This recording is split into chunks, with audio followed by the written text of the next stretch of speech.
Hi, everyone. Thank you for connecting and a warm welcome to our webinar. We are here live from the campus of Lausanne in Salle Horizon here.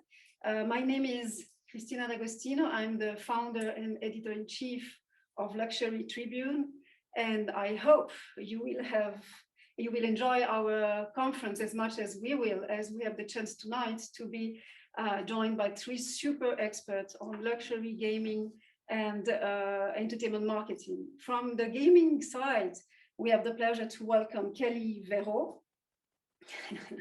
Kelly is a video game designer, fashion disruptor, and tech investor. We have the pleasure to have also with us François-Henry Bennahmias, CEO of Audemars Piguet. Welcome. And of course, we have live from California, Professor Robert Kozinets. Robert is an entertainment marketing specialist and of course, professor at the University of Southern California. Welcome to all of you.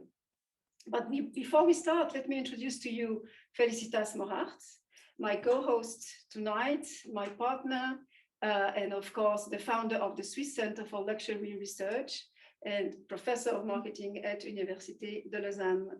I give you the floor, Felicitas, for a few words. Thank you very much, Christina. A very warm welcome also from my side. And I'm really thrilled to see that our mission of bringing together so many people in our wide-ranging network together in the spirit of a think tank around the future of luxury. We welcome members of 16 universities all around the globe. Of course, every corner of Switzerland is here. The Italian part, the French part, the German part. I'm also very proud to welcome people from France, from Turkey, from India, from the US, and from Scotland. So it's a pretty diverse academic audience, and I'm also very happy to welcome so many representatives from brands. We have people from Chanel, from Hermès, from Jaeger-LeCoultre, of course, Audemars Piguet, from Montblanc, from Esprit de Luxe, just to name a couple of them. As you can imagine, we have a couple of rules of the game. And here I would like to present them to you. So first of all, I would like you to use your full name, because if people speak up, it's always better to see the full name. And then I would also like to remind you that you keep your microphones off as long as you don't talk, because that makes it easier for us, for the atmosphere here in the room. And that you keep your videos on, at least as bandwidth allows it, and especially when you talk or take the word to speak to our guest speakers here, that you keep your video on. So last but not least, I would like to introduce Cécile, who is here at the other end of the room. We are here in Salle Horizon, and she's going to take care of the chat. So please don't hesitate to just write your questions, your comments in the chat. We'll have a look at the chat. Well, Cécile will do it, and I hope we will have time to catch a couple of your questions in the chat. But with that, I think we're ready to go. Christina, are you? Yeah, and I give back to you. So why having chosen this a bit odd and funny conference title, Luxury, Gaming, and Superhero, a Winning Formula? First of all, because I think we need some funny things today, especially in these COVID times. And of course, with COVID-19, we see resulting in an upsurge of digitization, and maybe we feel a huge need of escaping the real world. But of course, superheroes movie and gaming activities are booming today. The virtual world is becoming a powerful medium. We will see that from design to fashion, from art to education, the synergies in the virtual world are multiplying. But I would like to give you a few figures to understand and to start our conversation. As of November 2020, Avengers Endgame was the most successful movie of all time, having generated $2.7 billion in a global box office revenue. The numbers of gamers worldwide will exceed 3 billion by 2023. Almost 90% of the gamers, of the Gen Zers, are gamers today. And just to give you an idea, 12 million people watched the Travis Scott show on Fortnite. So do those figures sum up why luxury is investing in heroes, movies or gaming? That's what we will try to understand during our conversation. But let's start with our debate with our key speaker. We have the great honor today to welcome François-Henry Bennahmias, CEO of Audemars Piguet, a leading figure in the watchmaking industry, committed to enhance the value of the Swiss savoir-faire. And I know he is also passionate about fantastic and superheroes characters. And in this regard, the recent Audemars Piguet partnership with Marvel Entertainment sounds to be the perfect start for our conversation. But let's watch a short video that will show you what it's all about.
So François-Henry, could you explain us how this partnership started and how came this idea? I know that you have this idea almost from 15 years ago. Yeah, 16 years ago, the first time I actually went to the studios of Marvel in New York City to meet the team there. But at that time, the goal was to potentially make a deal with a franchise to have our watches appearing in the movies. Except that most of these superheroes don't need to have watches. So it was not making any sense. So actually the meeting went nowhere and we stopped the relationship there. So we started this whole thing with a failure when you think about it. But when you look back at the history of watchmaking, you have to go back as far as 1930 to see Mickey Mouse characters or Donald or Pluto on the face of watches. And eventually in the 1990s, Genta, the guy that created the Royal Oak and many other watches, started to put the same characters on his watches, on his dials. And it was just to pay an homage and a tribute to this way of thinking at watchmaking, not being too serious, but using heroes of the time to do something special. So it's only in 2017 when I told the story to one of my good friends, Don Cheadle. I told him, and I said, I failed in 2003. I couldn't make it happen. So I really would love to make a deal with them because I want to use the characters, but not as being printed on the dials, but much more to show the craftsmanship and what we could do as Audemars Piguet. And he said, let me call the CEO of Marvel. And he called in front of me. 3 weeks later, we were in Los Angeles this time, much better weather, obviously, Robert. Okay. And eventually we made the deal that day because it was not about having the characters wearing the watches in movies. It was much more to make a deal with the comic books, the franchise of the comic books, and say, we want to use these characters in the watches. What was amazing that day is we came with 6 options. We came with 6 characters.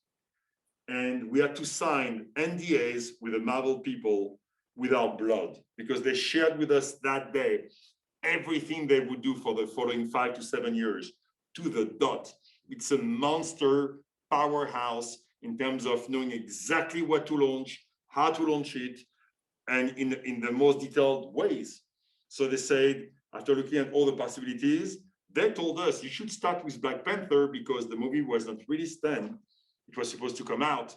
In terms of values, with what Black Panther meant, it was about family, it was about technology, material, and forward thinking. Pretty much what Audemars Piguet stands for. So we say, we're going to start with Black Panther. And here we are in 2021. And why Black Panther? Because of those values. They told us you should release the first character should be Black Panther because they were launching the movie in 2019. Okay. And then we'll have time to release because we knew when we signed the deal that we wouldn't be able to launch the watch before 2021. It was supposed to be 2020, but COVID came and we had to push it by 1 more year. So the thing is, they told us that it was their advice, and we looked at it and said, in terms of values that Black Panther stands for, it's completely AP. So let's go with that. Is it far away the biggest partnership you signed? You talk about money? Yes. She always wants to know about money. No, actually, no. No. I won't go into details, but I can tell you it's far from being the most expensive one. No, it's not. Because don't forget, at the end, it's 250 watches that we've made. Yes, at 150,000 Swiss francs each, which, by the way, got pre-sold after the launch in 5 days. Really? So we pre-sold 250 watches at 150,000 Swiss francs in 5 days.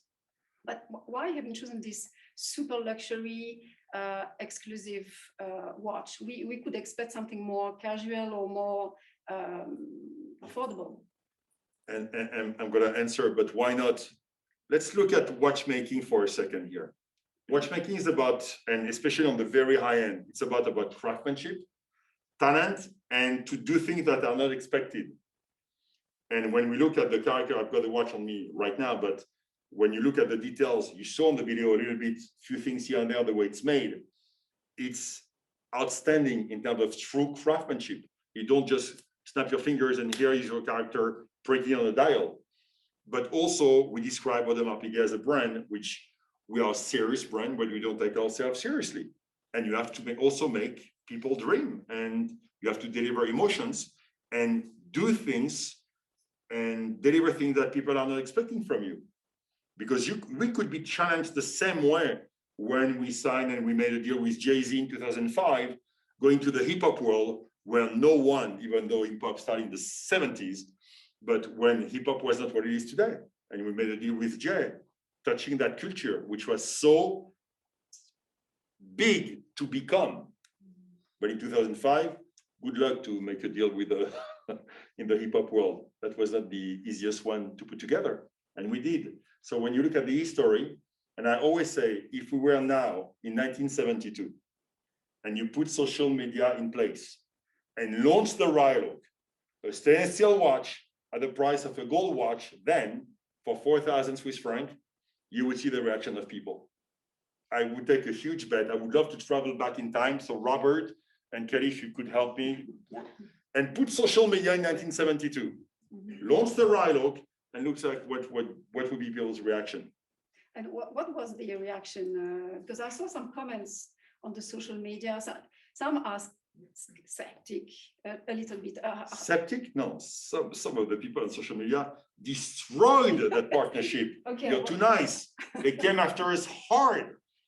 How do you explain that? Because of that? But that's today's life. I'm going to mention something which has nothing to do with watches.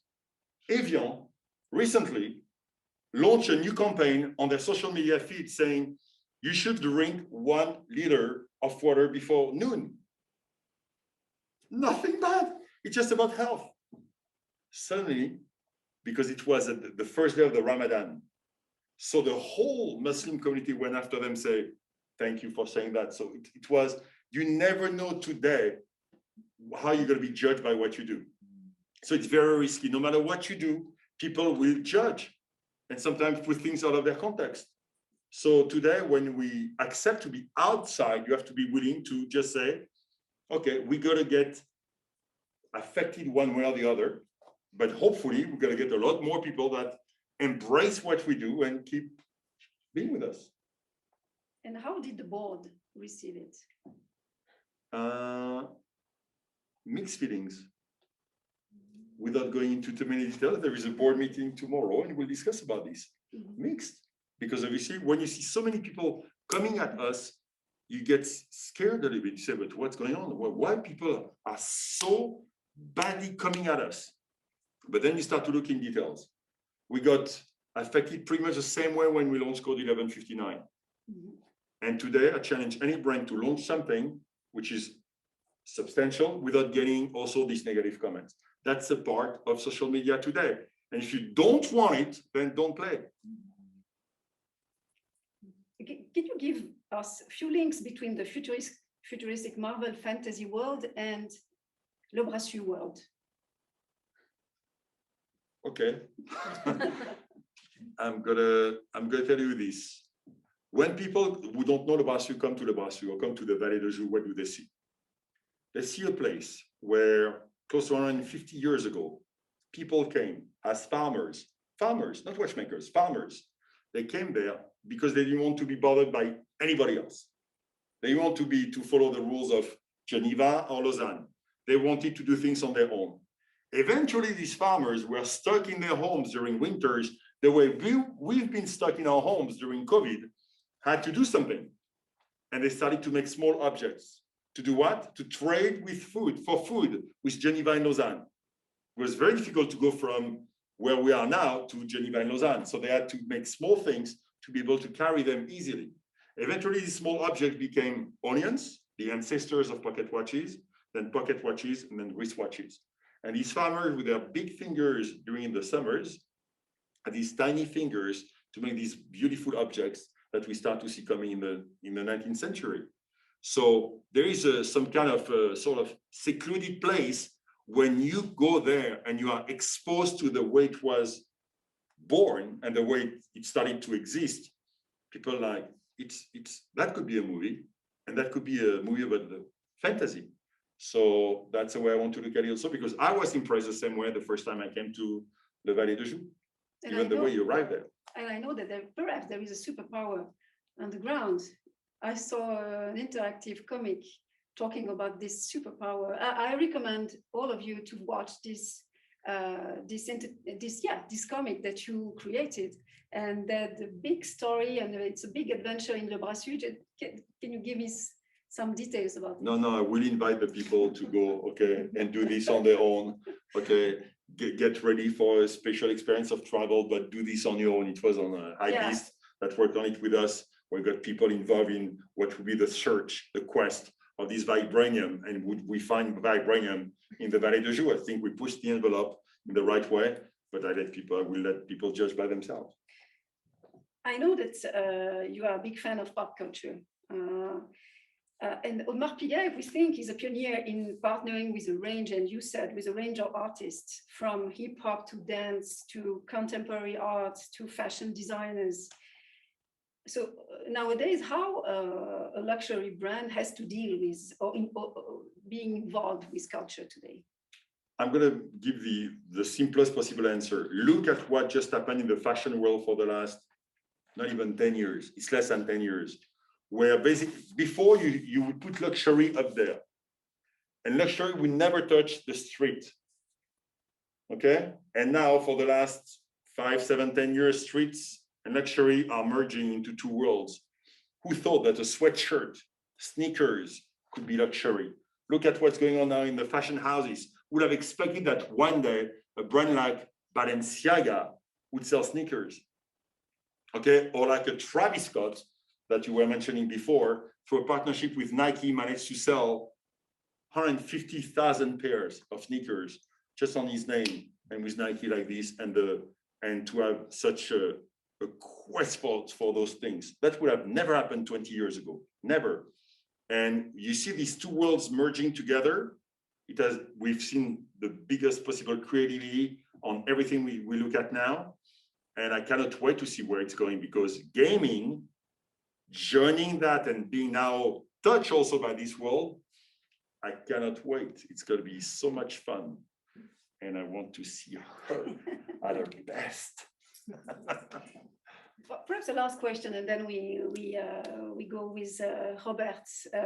I just wanted to know what does or could pop culture bring to watchmaking industry today? Really? You want me to answer that question? Hope, fun, pleasure. I mean, everything that's a lot of things that are missing today. We are taking ourselves too seriously for who we are and what we stand for. And I really do believe, I'm a firm believer, that it's not because you sell expensive things and it's not because you make extraordinary objects that you have to be absolutely serious and not do anything else and stay very quiet. Life is about fun. Look at one thing, and I'm going to stop with after that. People have been now dealing with COVID for 15, 16 months. The one thing that people want today, the one thing, and you are talking about a generation that loves screens, that are going to bed with screens, that are waking up with screens. They need to look at their screens no matter what. They could throw them in the water right now. They want to go back to human interactions. They want to go back to fun with people face to face, not through screens anymore. And in that part, we have as brands a role to play to just deliver emotions, pleasure, fun. If not, let's go and work for somebody else. Thank you. I think I will give you the floor again to Felicitas, and we will have way more questions to François-Henry in a few minutes. Thank you very much, Christina. Thank you, François. Yeah, we move on with Rob. I do the official thing first. So Rob is the Jane and Hans Hufschmidt Chair of Strategic Public Relations and Business Communication at the University of Southern California. You are really an expert on social media, entertainment marketing, influencer marketing, and popular culture. For example, you have done very exciting ethnographic work on the Star Trek subculture and on the Burning Man Festival. These are your seminal papers that everyone in consumer research knows, and also on people's technology consumption. But to put it bluntly, I think it's just the most exciting and cutting edge consumer research of our time. So it's a big pleasure and honor having you here. Thank you, Kelly. And Rob, you have done a lot of work on fantasy characters, science fiction, and pop culture, and their cultural meaning and their narrative for today's consumers. With your own deep immersion in these communities, such as the Star Trek community. So why do you think is pop culture and fantasy world so powerful in conveying societal issues like sustainability, ethics, inclusion, and all these values? Yeah, you're asking a big question here. I mean, I'll go back to I'll hit some of the notes that Francois hit in his excellent answers. You know, I think to think about culture, popular culture is a term that we're talking about a lot here. But mass culture is really, you know, what the entertainment industry here in Hollywood and in Los Angeles puts out. It's a product, it's mass culture. But when people take that culture and they find meaning in it, they have conversations around it. They create their own art or fiction or whatever it is at the high end of activity. It becomes popular culture. So popular culture is what people do with mass culture. Mass culture is a product. It's the watch. It's the images. What is popular culture? Well, we can think about popular culture and its origins going back to myth and storytelling, even to religion. So people are looking for answers. People are looking for meaning in their lives. They're looking for answers to the big questions. What does it mean to live a good life? What does it mean to be a good person? What is morality? You know, what is good and evil? What is being a good partner, a good friend, a good son? All of these things we're looking for answers for. We used to find those answers from a very limited number of stories, right? From traditional religion, morality, and the way that was interpreted, often in local ways. Now we have massive media industries that are feeding us more stories than ever before. If you think about the number of stories that are in circulation right now, there are more stories being created in 1 year than were created in the entire history of the world up till maybe 1950. So we have this massive number of stories, and sort of like genes, or we can think about variants of the virus, I guess, if we want to really be timely. They're competing against each other to see which stories win and lose in terms of creating meaning in people's lives. People thought when hip hop started, for example, that this was sort of very local and flash in the pan and very sort of limited to certain urban areas in big American cities. And it turns out, no, it's had a worldwide appeal. They thought that it was going to be originally, maybe a 5-year, 10-year flash in the pan. And no, this is a permanent part of our culture. I was a member of a generation that grew up on comic books. So I remember Black Panther as a character. I remember, this is a character that started with 2 Jewish boys in New York. One of them, Stan Lee, wanting to see more representation of Black people in the comic books, and creating this character who came from this mystical land of Wakanda. And Black Panther was not a particularly popular character. He had several titles of his own, like Jungle Action, for example, which were kind of failures. And it took a long time for this character to really catch on. And it's a long answer because you asked a complicated question. But the answer to your question is that people are finding themselves, they're finding answers, they're finding meaning in the products of mass culture. And that's what gives it life. It's not the entertainment industry that's bringing these things to life. It's the audiences that are bringing it to life. It's the popular. And so it's sort of natural that the ones that we hear about, the ones that we talk about, are the ones that answer the big questions. Like Mary Shelley writing about science and morality in 1818 when she wrote Frankenstein, which is a modern Prometheus was the subtitle for that book. People are finding answers to the questions, not just big questions like I'm talking about, what does it mean to be a man, what does it mean to be a woman, but the questions of our time. What is life going to be like after COVID? If you turn on Netflix now, and a lot of the shows that people are watching, the most popular ones, they're topical ones that help us to answer right now the cultural conflicts that we're going through in the moment.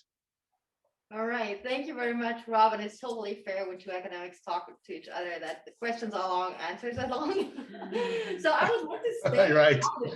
I would like to stay on the topic of what kind of answers do you find people in these kind of fiction stories and in the narratives. And let's stay with Black Panther. When I visited you a couple of years ago, you on that day gave a class on the meaning and the reception in social media of Black Panther. So can you tell us a little bit about the themes that are come out here? Yeah, it was interesting to hear Francois talk about things like materials. This is very much a perspective and focusing on vibranium, which is this magical metal that is supposed to be in Wakanda only, from this mystical meteorite that fell from the heavens and graced Wakanda with this magical technology that's in the myth of Marvel. But one of the things that Francois didn't mention, which was amazing, which was blackness. I mean, how can you talk about Black Panther and not talk about Black culture? I mean, this was the first African American superhero, long before Luke Cage or Blade or the Falcon, ones that we're familiar with in the Marvel and DC universes in comic books. And this was a heroic Black male figure when a lot of the Black male figures were threatening or were violent or were troubled. And in American culture even, and the depictions in the we're talking about 1966, right? This was a troubled time. And what's really interesting to me, Feli, is that the Black Panther character and comic book came before the Black Panther Party in America. So think about that. The Black Panther Party, which we all sort of associate the Black Panther with, was actually predated by the comic book character. Going back to your question, so some of these meanings are a heroic Black masculinity, I think, that is in this character that attracts, I think, some attention from the basketball hip hop crowd. When the watch was launched in LA, I noticed LeBron James and Serena Williams were at that launch. LeBron James can go to what he wants to go to. He's not going to be enticed by one thing or another. I think he is probably someone who is attracted to the values that are and were in the Black Panther comic book, and particularly the culture. But Black Panther changed over time. And when Black Panther started to be written by famous African-American authors, he took on a much more authentic tone and a much deeper meaning. And some of these meanings that got translated then into the 2018 movie were these very strong female characters, which I also talked about in the class that you were in. As well, this notion of Afrofuturism, of this utopian African, rather than the failed African states that we're so used to seeing depicted and spoken about, right? And the problems and the famines and the tribal warfare. This is a utopian community. And it's not only utopian, it's technologically advanced. So the technology that Francois mentioned, it's technologically advanced to the level at which it's so far above Europe and North America that they have to hide themselves. It's a joke how far they surpass America. So it's very utopian in this way too, but it's Afro-utopian, right? It's a Black utopia. And so all of these meanings, I think, when I did the social media research that you're talking about, that I presented to a class that I teach at USC on social media research, a lot of it was bouncing back from Americans in general, white Americans, but particularly Black Americans, this sense of Black pride, that it's 2018 and we're finally seeing some images that are highly positive about Black characters and Black culture. And let's not forget, Francois talked about Endgame. Black Panther was the #1 and still remains the #1 solo superhero movie in all of history at 1.3 billion box office. So it shattered all the records for successful superhero movies. Iron Man, Hulk, all of them far surpassed by Black Panther and still are. So there was really a great hunger there. And I think the stuff that I was revealing and showing was, the Wakanda forever, this notion of this utopian notion, this Black pride, this sort of exhalation that the long wait was over. And I do feel, if we look back on history now, that the rise of mainstream Black entertainment, the investment in mainstream Black entertainment, was all subsequent to Disney taking this risk on Black Panther and developing this using pretty much an entirely, Ryan Coogler and a Black director, a Black set designers, filming and lots of research in Africa, Black costumes and costumers. Everything was really driven by African-American people being involved in this movie, not just the actors, but all the way down. Well, this is a really big topics that you're talking about. I noted down, you were talking about utopian, Afrofuturism, femininity as topic. These are serious issues that are currently on our minds. And I would like to ask a last question for the moment before we hand over to Kelly. I'm playing a little bit the devil's advocate right now, and Francois, you can kill me afterwards or do whatever for this question. Or now. So, if I may, right, a cynical consumer could maybe say, if we talk about these large topics now, femininity, Black culture, and this is all about equality, bringing more equality into society, having more rights for everyone. And now luxury brands associates with this kind of movement, which is behind, or the meaning that is behind. And luxury by itself, when you look into the books by Jean-Noël Capferrat, it always says luxury is about elitism. It's about being exclusive, being about social stratification and segregation. So how does that fit? Could a cynical consumer maybe say this is kind of hypocritic? And of course, Francois, you can also jump in after Ralph's. Yeah, I think the idea that culture is one thing, or that luxury is one thing, is very limiting and reductionist. So, for example, when you think about these heroic characters and equality, and so on. So, Batman, which is a character that was created in the 1930s, is a billionaire playboy who decides to invest in all this technology so they can beat up criminals because he's upset that his parents were killed.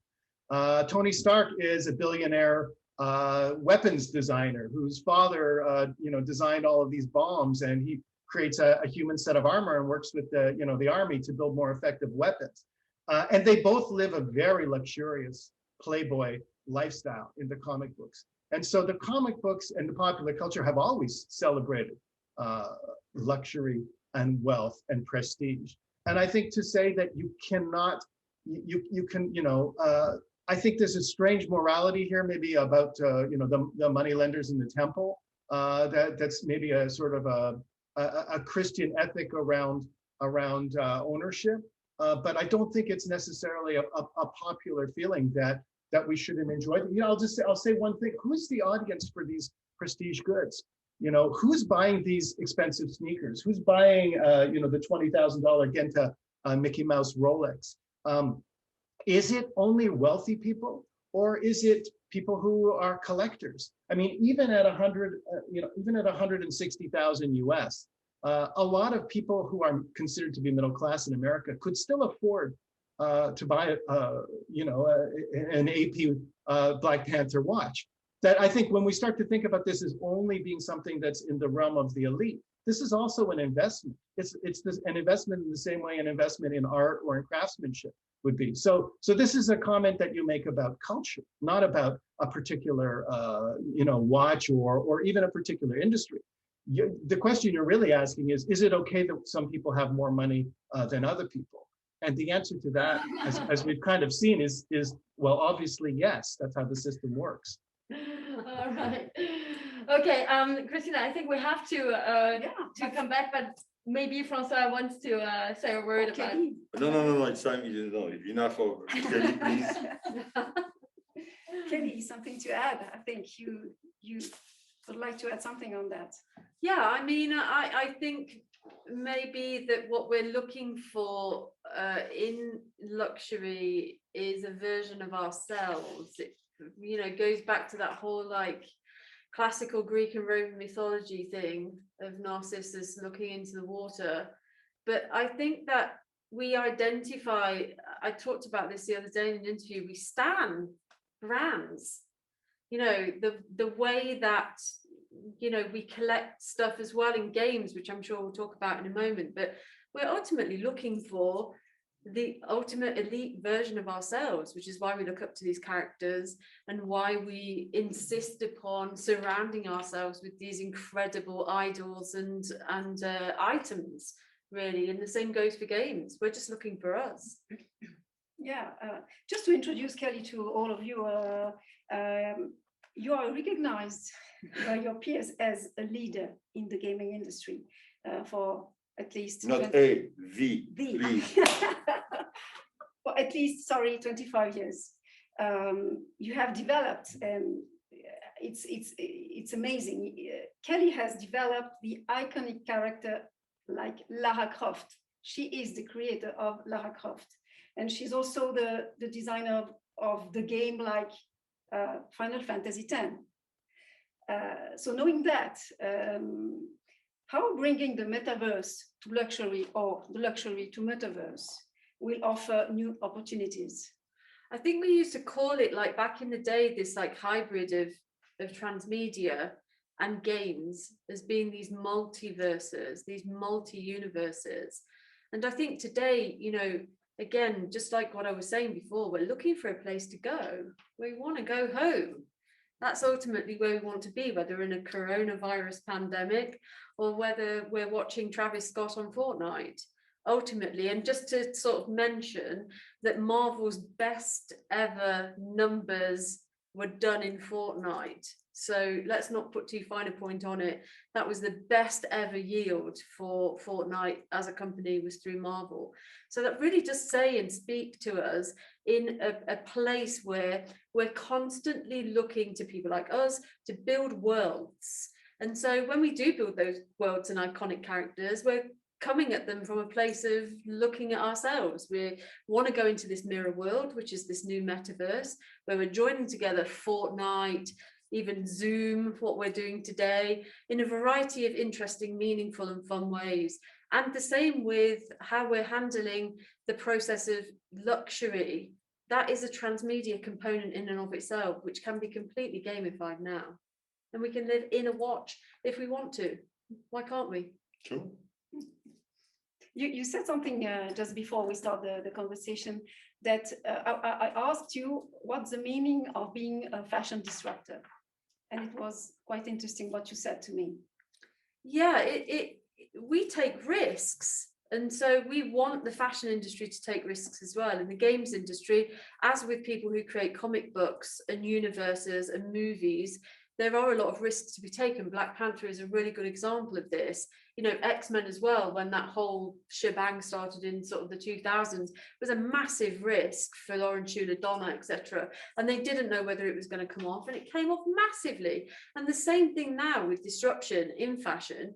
We've got to educate fashion houses in utilizing these things that are at their fingertips: gaming, mobile devices, watches, movies. That entire transmedia strand has to come through everything that we create now.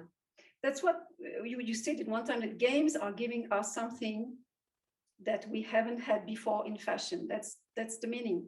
Yeah, absolutely. I would say that games are giving life to a lot of brands who have not to this point, and actually to your point, Francois, these two worlds that converge and come together, from the elite and luxury all the way to the high street, there has to be some center ground.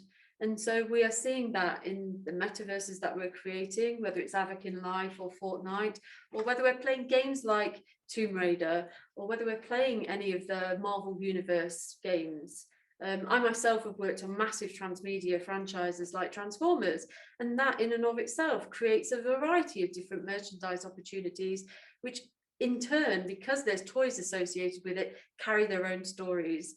And if clothing, luxury, hard luxury, has the ability to be able to carry its own story as well, then we must be able to find ways to gamify it, create it and treat it as though it's the gem or seed of a story, and build out from it. Because that way, when we do that, people will stand that part of the culture. But why fashion industry and the car industry are the ones that understood the most the powerful potentiality of the gaming? Why that? Why not the other industries or in the luxury? Like who? Like watches, for example. Sorry, go ahead. No, not at all. I think it's got like quite a lot again to do with that touch point of connection. It's the story of the connection to things that we would usually take for granted, like consumer electronics or hard luxury or cars or whatever. We know that we can attain them and have them, but there has to be a better reason for us to want them these days. And I think that, you know, going back to the relationship that Audemars Piguet had with Marvel and has with Marvel, it is interesting because it is bringing these, you know, usual inanimate objects to actual life through stories. And people can connect with that because stories, as Robert said at the top, are as old as the hills. Oral history goes back millions of years, millennia. And so at the birth and the dawn of man, the way that we created cautionary tales, or we told stories about, you know, these people on this side of the valley and those people, was through stories, plain and simple. And now we've expanded those stories into atomic universes. If I may add something to this, because now it's important. It's also when you were mentioning the fashion world or the car industry that jump into that gaming a lot faster than others. It's also because when you look at what they've been doing for almost 20 years now, they took risk and chances that no one would have touched in the watch world. I'm not going to go too far to avoid having someone in the room going crazy, but I'm going to make one statement. Is still today, many watch companies have had the same way of dealing for the last 20 plus years without ever challenging the status quo and say, what about this? Even take the chance once and see what's going to happen. And sorry, I was just going to say, we can't be physical anymore. We've learned over the course of the past 18 months that we can't get away with just being physical. We can't just wear a watch on our wrists anymore. We have to get inside that story and be in it. And it is these companies that are taking these risks, from, you know, car companies to hard luxury companies to watch companies, because we can't be physical anymore. It's not enough to just wear something. We have to be in it. So my question is, will you jump into these trends soon? Will we jump? Yes. As Audemars Piguet? Look at what I'm wearing today. You know what's that? You know what that logo is? You can explain us. Okay, that logo is Face Clan. Face Clan is a team that plays on video games. One of the craziest one that is out there. I'm not going to say more. You'll see. But Kelly, coming back to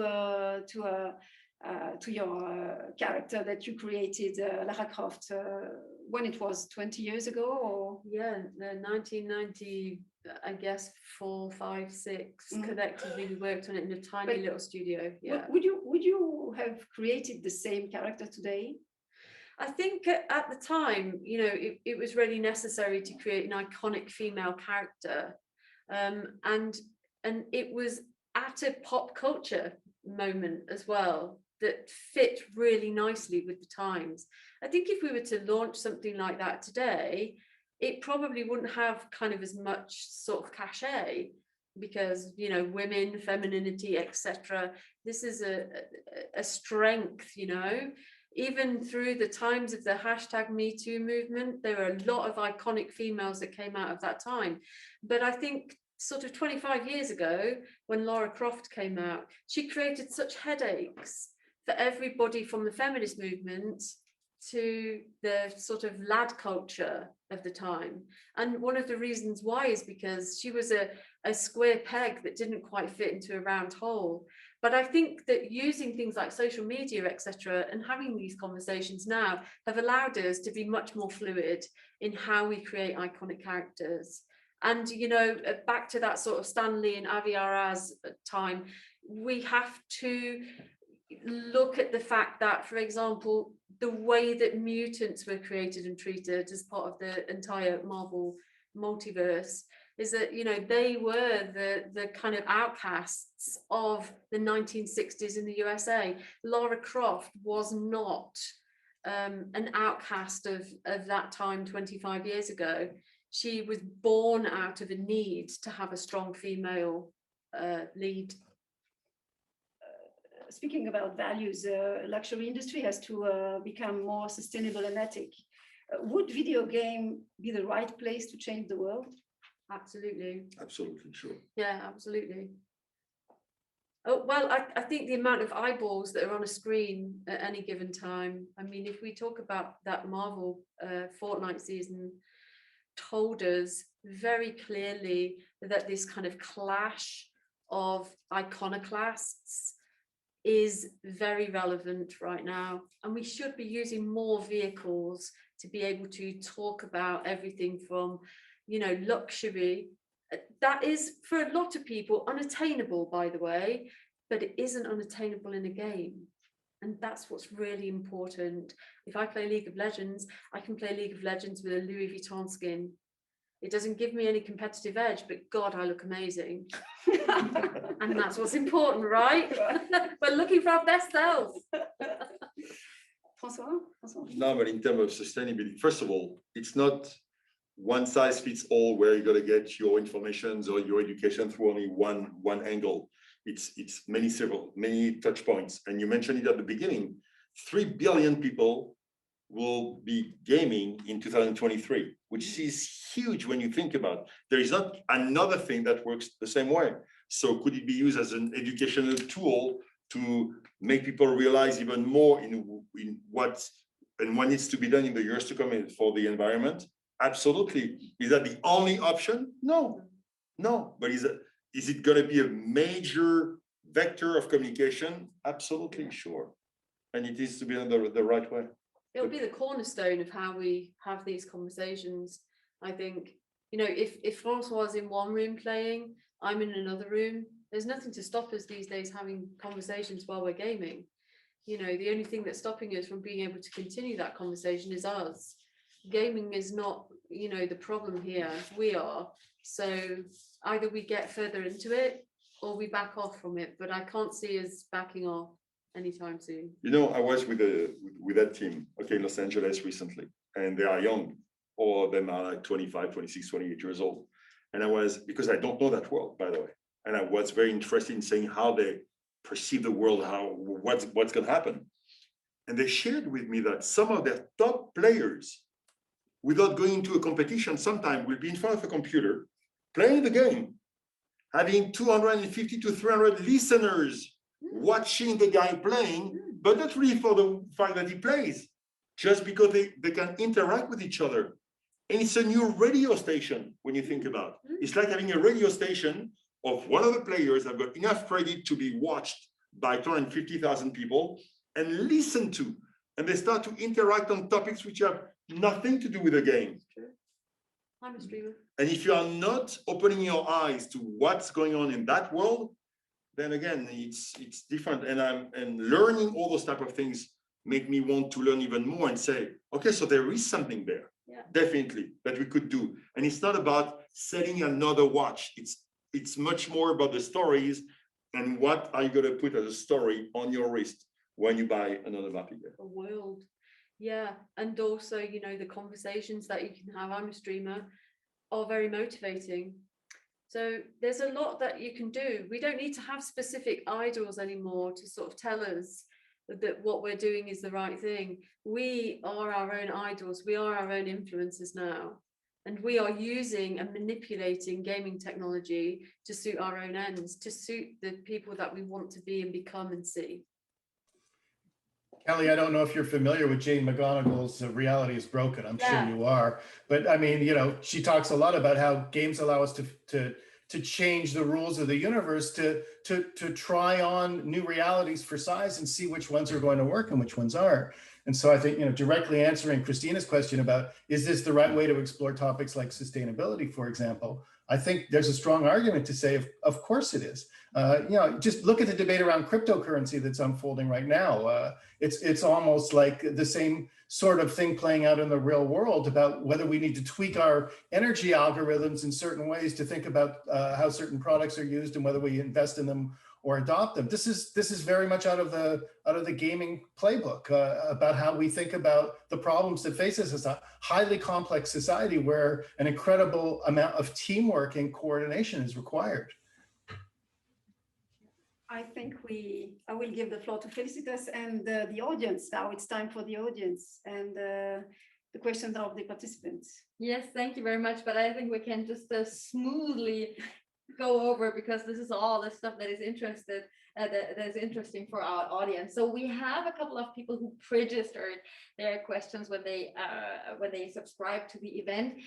For those people who have not yet had the time to write any questions in the chat, please do so.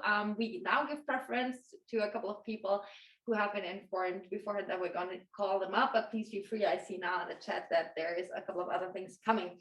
But I would like to start with Filippo Quadrio from University of Svizzera Italiana, from Lugano. And I think that is a question now to everyone on the panel. It was supposed to be to François, but I think also Kelly and Rob will be able to say a couple of words to that question. So Filippo, you're on the stage. Good evening, everyone, and thanks for your previous intervention. My question was as follows, please. Streamers have large fan bases that could represent a prominent and non-explored market share, yet this kind of public and content providers are usually uneducated and overall not interested in luxury consumption.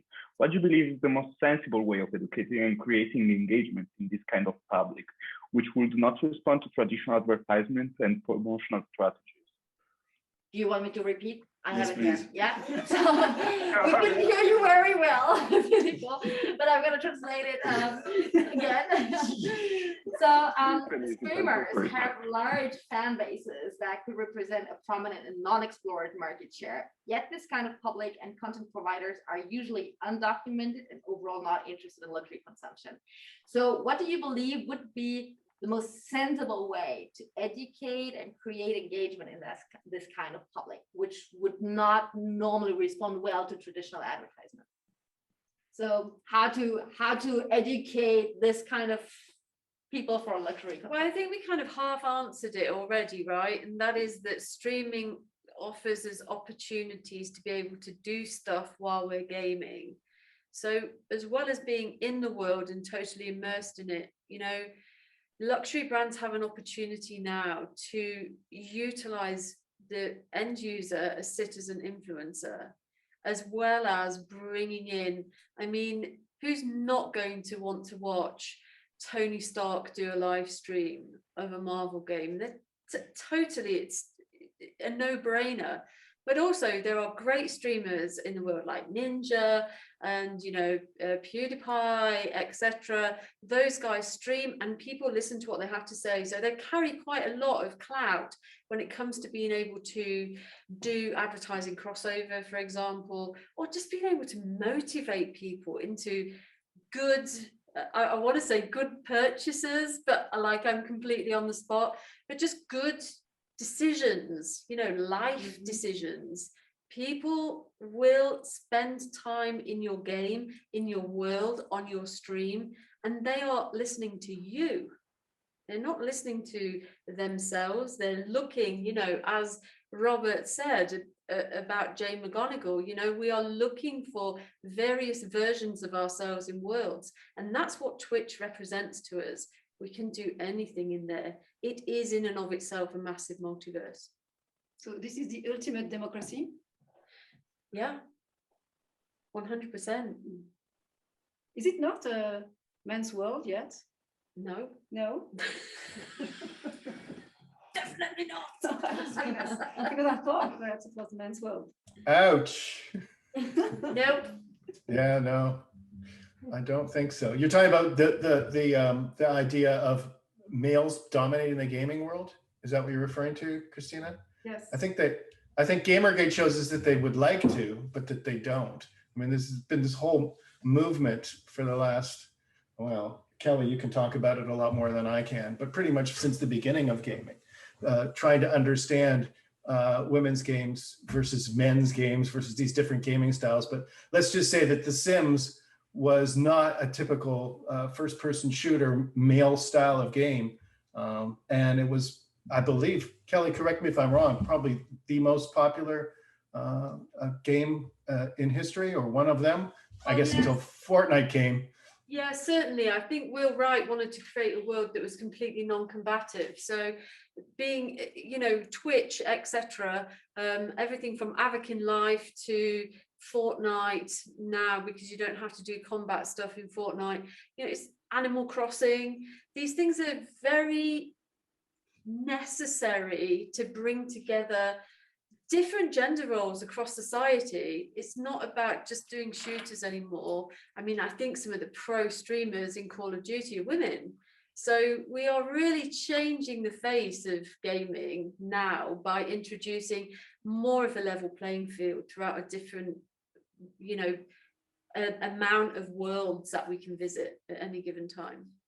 I think, you know, like comic books are not one thing. Art is not one thing. Gaming is not one thing. These are vast universes now within themselves. And there are huge, you know, spectrums of people that they speak to in different ways and different stories that they tell, and different parts of the market. If we're going to talk about the marketing and branding implications, different parts of the market that brands can play with, and different levels at which they can play with. Like this beautiful watch is at a extremely high level, and that's something that we have. You know, if we're talking about luxury, it's elevating popular culture to the level of art, as Andy Warhol and Roy Lichtenstein did, right? I mean, taking some item in popular culture and elevating it to the point where it's worth hundreds of thousands or millions of dollars for people to invest in.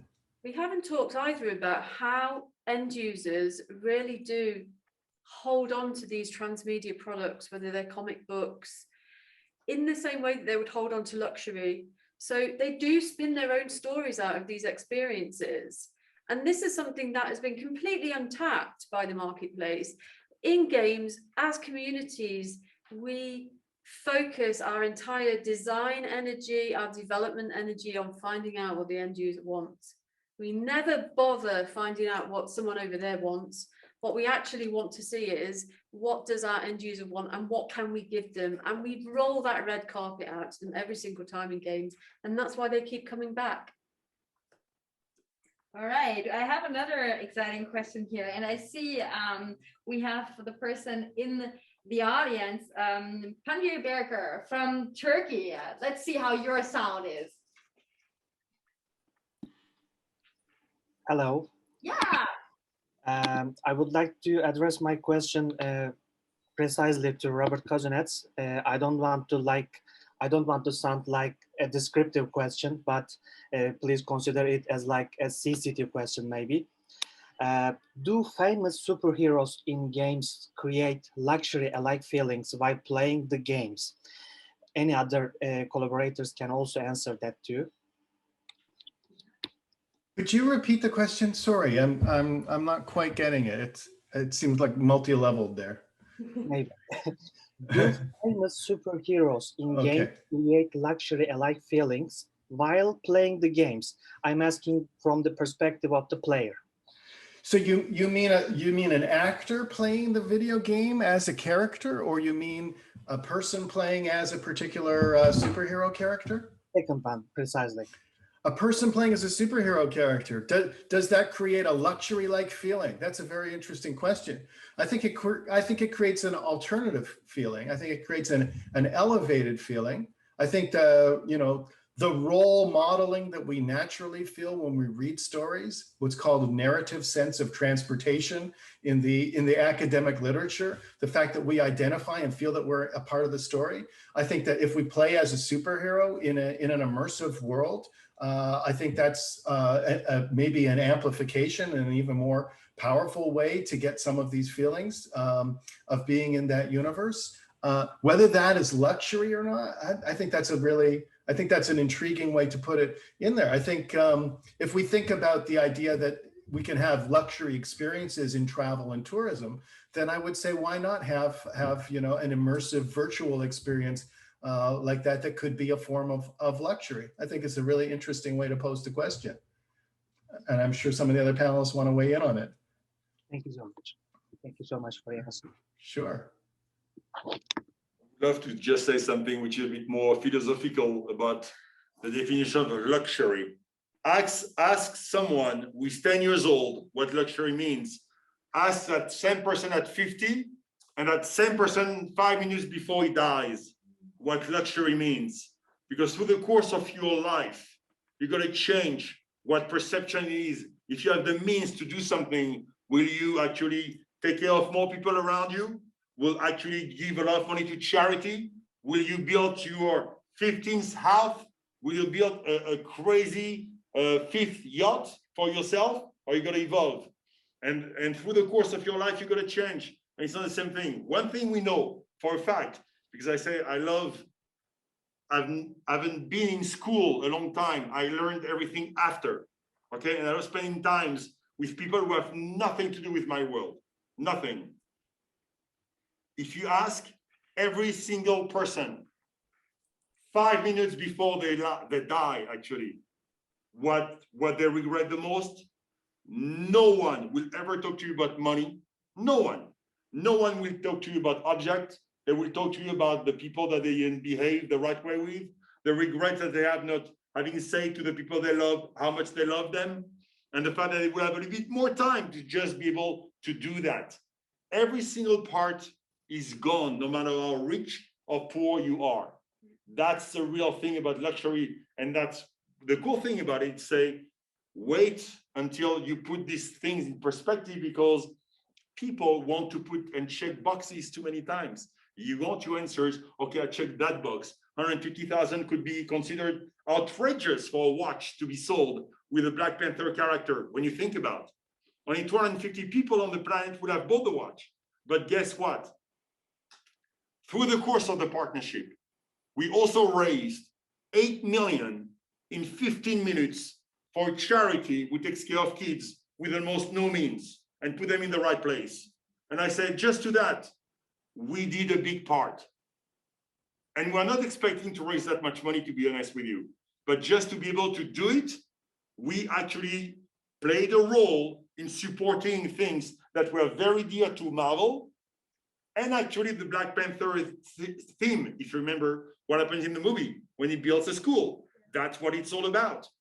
And for me, that circling around the whole thing, it's not always about the value with the amount of dollars that matters. It's the value that you deliver when you associate yourself with a brand as big as Marvel and what you can do with around. Kelly, Oh, you have anything to add? oh no, I think it's all been said. But yeah, again, you know, that whole thing, what you just said there actually makes you a superhero, right? No. Yes. I will be a superhero the day I come on stage like this. And I will.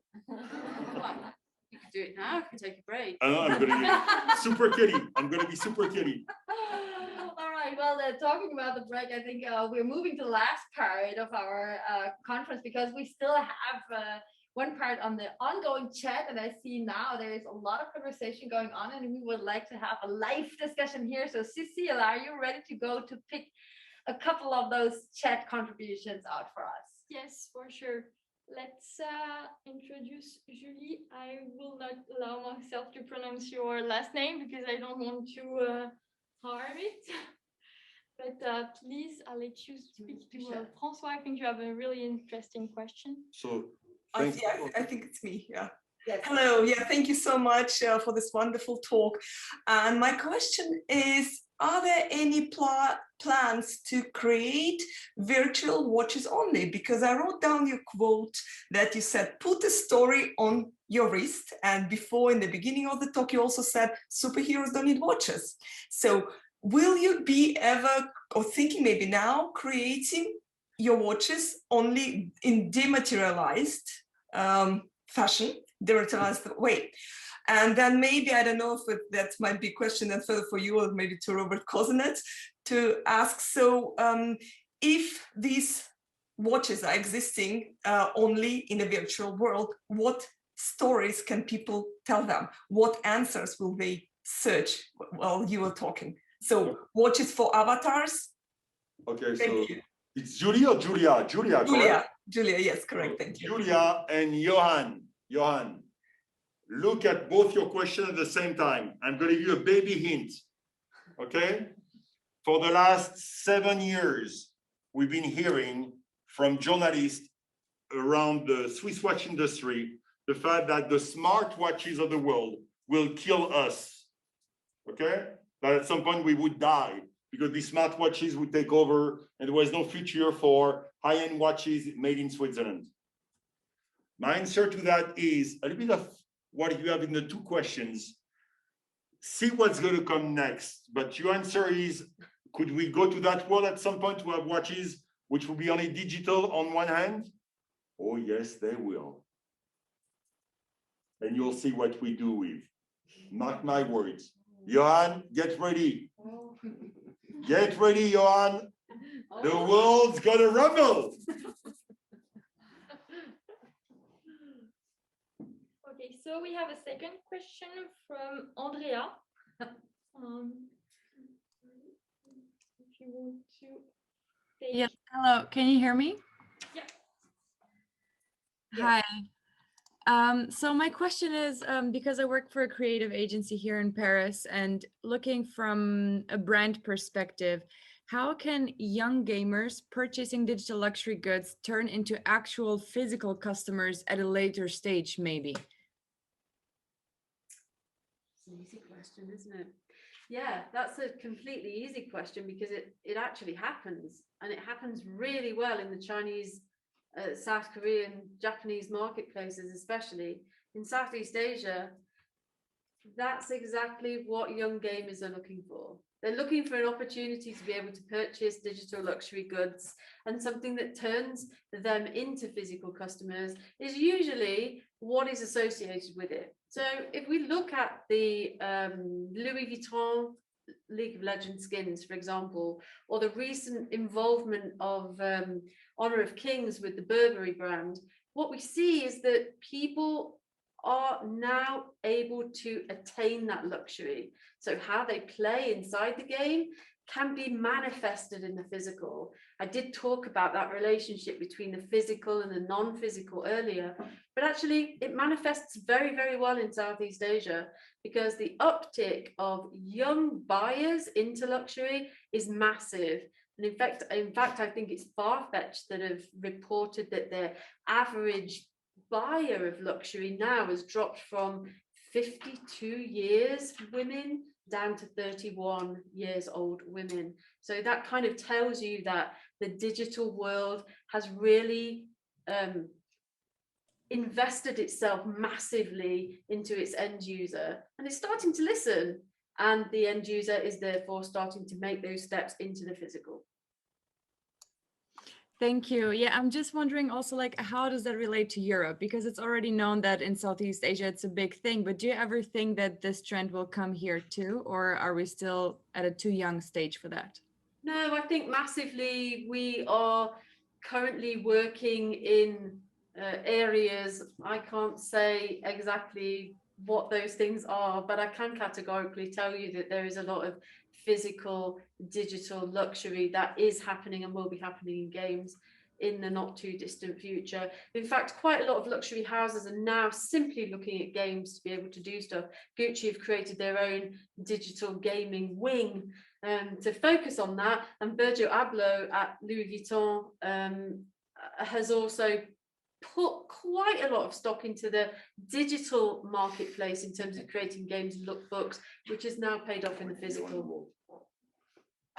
I can tell you, Andrea, that when we look at social media, when we look at influencers, when we look at technology use, and I think when we also look at luxury consumption, that academics and a lot of companies are looking at Asia as the lead role now. It used to be that we would look to Europe and then look to America. Now we look to Asia. I tell my students in my influencer marketing class that the Chinese and the Asian markets are 3 to 5 years ahead of where we'll be. It could be even more than that. So I think they are the lead users in the world right now for all of these things. Thank you. Yes, thank you. And before the last question, I just want to be sure that François-Henry, you've seen the answer from Johan. Yeah, I just said Johan. Yeah. Johan, where's Johan? I want to see his face. Where's Johan? I'm gonna take your money, boss. Shut up and take his money. He said, shut up and take my money. I'll do this. Yeah, so the funny part, but still I want to let Benjamin Berghaus, I hope I pronounce well his last name, that is a professor from the University of Senegal, asking his question, so I'll let you be challenged a bit. Thank you very much for leading me in. And thank you very much for this super interesting panel. It's really exciting. It really made my evening. I had one question that I wondered about. Luxury tended to be hailing from Europe. The big comic franchises tend to hail from the US. And both you, Felicitas and Robert, you pointed on the different cultural domains, so to speak. And so here, what makes it tasty, what makes it spicy is this combination, I think, of both cultures. It's like it's sort of a transatlantic type of narrative on luxury. However, what should brands keep in mind when they're embarking on this? Because it cannot only be easy, it also needs to be difficult, right?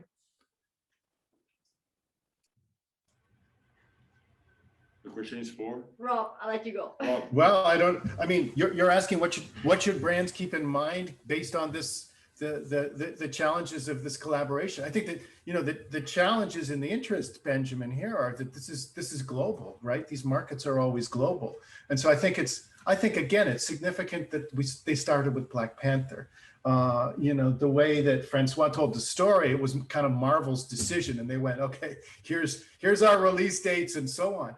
But I think, you know, as a cultural scholar, it seems to be culturally significant to be bringing in Africa, and then particularly African culture at this time in our history, right? That's very powerful to combine that with luxury goods. I have to, you know, segue to the prior conversation and say, you know, you're talking about America and Europe, but there's Asia. All of Asia is an incredibly important market for luxury goods, and so bringing in those characters, I see Iron Fist is you know next, and they're developing a number of Asian. Asian is definitely on the menu, and so I think the answer to your question is, in order to make it spicy, in order to make it interesting, we really have to go deep into the cultures that are out there, and to recognize that right now we live in a world where there are immense tensions around culture, and that popular culture and entertainment, and in fact, the marketplace itself are one of the ways that we work through and help to resolve and negotiate these many tensions, and hopefully get to a better place on the other side. So I think we are coming to put an end to this conversation. I would like all of you to thank you warmly for your presence here tonight. And perhaps in one sentence, just in one sentence, if Rob, Kelly, and François-Henry, you can sum up if this luxury gaming in superhero is finally a winning formula or not. 1,000,000,000,000% yes. What on that forever, okay? And Robert, what would you say? Yeah, I mean, I would say that this is part of a trajectory that started, 50 or so years ago, where high culture and low culture started to converge. And I think, what this conversation is pointing out is that we're really at a place now where a lot of people had predicted. And I think where the pop art movement have really sort of pushed it. And we're finally at that place now where there really is a lot more popularism in luxury and a lot more art on the street than we've ever seen before. I will put a little twist on one word that you use in your question. I do not believe that tomorrow is going to be about even winning. Is that a winning combination? It's much more, it's not me, it's Simon Sinek that mentioned this recently, which I loved as a word. And for the younger generation listening, keep this in mind. I'm 57 years old. I've been always driven by competition. I want to beat everyone around us whenever we can. But there is one thing that comes at some point. It's not about winning. It's about advancing. It's about moving forward and in the best possible way. Because when you think about just winning just for the win itself, sometimes you lose sight of what really matters. And more than ever today, I want to look at moving forward and bringing as much as we can and as many people as possible around us, because that's going to be needed. That's what makes it brilliant. Thank you. Thank you very much. Felicitas, the last words for you. Yes, thank you. I have the honor of speaking the last words, and for any good movie, there is of course also acknowledgements. And I would of course first like to send a very warm thank you here to our guest speaker, Kelly Vero. Thank you very much, Francois, for being here. And my kudos to California for Rob being here. Thank you so much. It's been an explosive combination. I hope you three gonna stay in touch. The t-shirt. I want the t-shirt. That was great. I'll send you one, Francois. Give me your address. I got one for you. Okay. Yeah, and then in the spirit, because this is a public-private partnership between Christina and me, I would also really like to thank all the presence of all the academic institutions here, the students. This is all very academia and student spirit, and I don't know whether you have noticed this great character in the back, the Black Panther with the Audemars Piguet on his wrist. That character has been drawn by Emilio Palazzo. He's here live in our room, and he is actually a student at the Ceruleum School of Visual Arts here in Lausanne, so that is totally in the spirit of students. So thanks for doing that.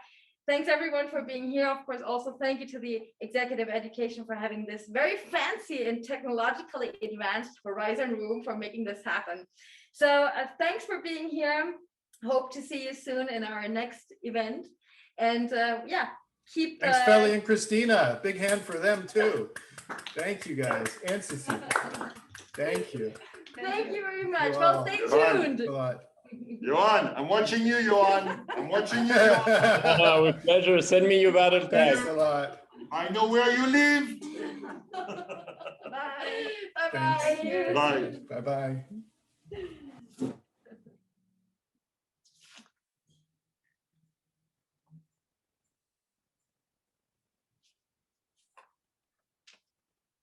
Normally, at the end of TV shows, they start communicating with each other, no? Yeah. As we zoom out. Is it out?